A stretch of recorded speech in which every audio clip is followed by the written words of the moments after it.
মা বাগদেবীর মন্দির মেন পিচের রাস্তা থেকে অনেকটাই নিচে, প্রায় 12টা সিঁড়ি দিয়ে নেবে সমতল জায়গায় মায়ের মন্দির অবস্থিত। মন্দিরে সিঁড়ি দিয়ে নেবেই ডান দিকে 400 বছরের প্রাচীন বটবৃক্ষ, যার শীতল ছায়ায় প্রথম প্রবেশদ্বারের দর্শনার্থীদের কোনো কষ্টই হচ্ছে না মাকে দর্শনের জন্য ঘন্টার পর ঘন্টা দাঁড়ানো। সেই একইভাবে দ্বিতীয় প্রবেশদ্বারের সামনে বিশাল এক প্রাচীন নিমবৃক্ষ, যা দ্বিতীয় প্রবেশদ্বারের ঢোকার দর্শনার্থীদের শীতল ছায়া দিচ্ছে। মন্দিরে প্রবেশের মুখে লাল রঙের হানিকাঠ। মূল গর্ভগৃহের প্রবেশের আগে নাট মন্দির। নাট মন্দিরের মেঝ পাথর দিয়ে মোড়া, আর ওপরে সেই প্রাচীনকালের কড়িবর্গার ছাদ। মাঘী পূর্ণিমা থেকে 1 মাস এই মন্দিরে প্রতি শনিবার ও মঙ্গলবার বিশাল মেলা বসে। হাজার হাজার ভক্তরা দূর দূরান্ত থেকে আসেন এই বাগদেবী মায়ের আরাধনা করতে।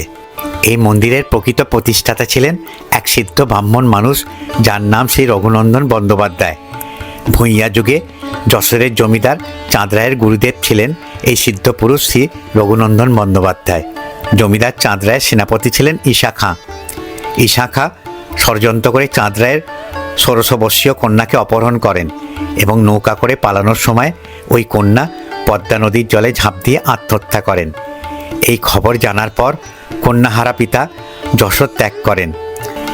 তিনি তার সঙ্গে নেন তার গুরুদেব রঘুনন্দন বন্দ্যোপাধ্যায়কে। নদীপথে বজরা, পদ্মা নদী ও গঙ্গা নদী পেরিয়ে চলতে চলতে এই বাগাচড়া, বর্তমানে যে জায়গাটির নাম বাগাচড়া গ্রামের নদীর তীরে এসে তার বজরা থামায়। এই গ্রামের প্রাকৃতিক সৌন্দর্য দেখে তার খুব ভালো লেগে যায় ও এখানেই তার জমিদারি স্থাপন করেন।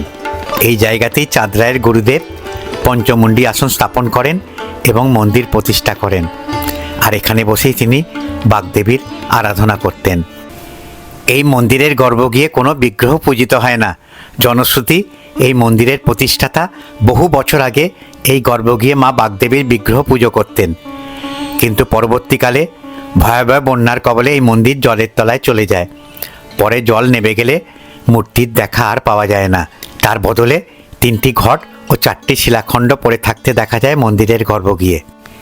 সেই প্রাচীন কাল থেকে এই ঘট ও শিলাখণ্ডগুলি প্রতিষ্ঠিত করে বাগদেবীর আরাধনা করতে থাকেন এখানকার মানুষেরা। শ্বেতপাথরের বেদির উপরে 3টি ঘট প্রতিষ্ঠিত, প্রত্যেক ঘটের উপর চূড়া বসানো। প্রথম ঘরটি মা বাগদেবী, দ্বিতীয় ঘরটি মা দক্ষিণাকালী, আর শেষের ঘরটি মা তারারূপে পূজিত হন।